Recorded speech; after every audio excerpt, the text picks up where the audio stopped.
ओम शांति। इस जग की मुसाफिर एक रूह में रब की दीवानी।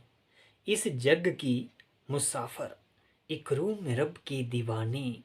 कर रहा है पाबन मुझे नूरे इल्म रब का, ना कि गंगा का पानी। इन दो पंक्तियों में एक शब्द ऐसा आया है जो दीवाना, यानी आत्मा दीवानी किसकी? रब की। और ये दीवाना शब्द क्या होता है? दीवाने को ही मतवाला भी कहते हैं। और मतवाला मतलब मत। किसकी मत?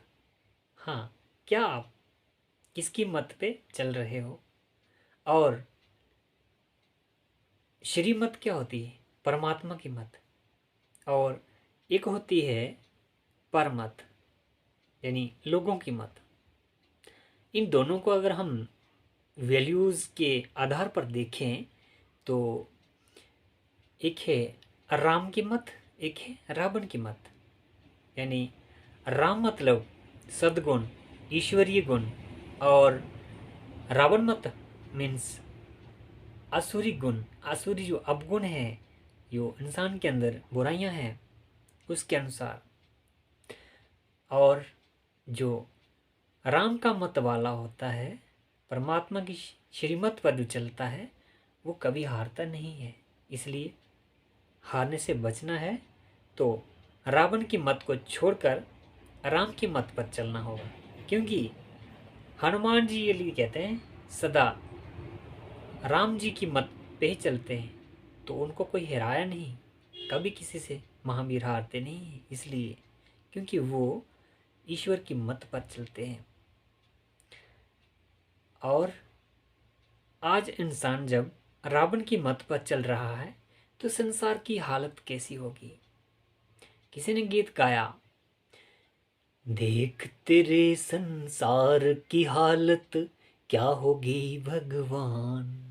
देख तेरे संसार की हालत क्या होगी भगवान। कितना बदल गया इंसान।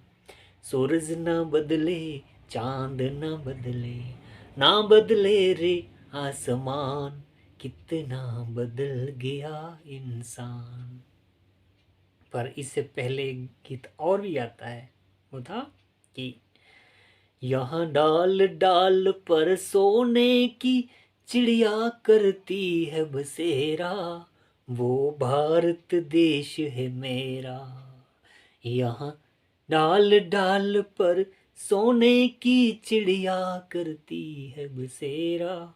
वो भारत देश है मेरा। पर आज क्या सोने की चिड़िया, यानी कि ऐसा भारत है? नहीं है। ये कब था? सतयुग में था, जब भारत स्वर्णिम युग था। यहाँ पैराडाइज था, धरती पर स्वर्ग था, देवी देवता थे। और अब क्या हो गया? अब रावण की मत से क्या बन गया है कि इंसान कितना बदल गया है। पर अब परमात्मा फिर से उस नव युग की, स्वर्णिम युग की स्थापना करवा रहे हैं धरती की ही आत्माओं के द्वारा। तो उनको पहचानना होगा। और इसके लिए परमात्मा ने अब एक नारा दिया है, लहराया शिव का झंडा स्वर्णिम युग आएगा। लहराया शिव का झंडा स्वर्णिम युग आएगा। भारत सोने की चिड़िया फिर से कहलाएगा। यहाँ एक राज्य और एक भाषा, एक धर्म कहलाएगा।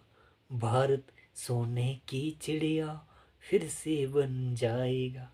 यही हमारा लक्ष्य है अपने राज योगा मेडिटेशन का, वर्ल्ड स्पिरिचुअल यूनिवर्सिटी।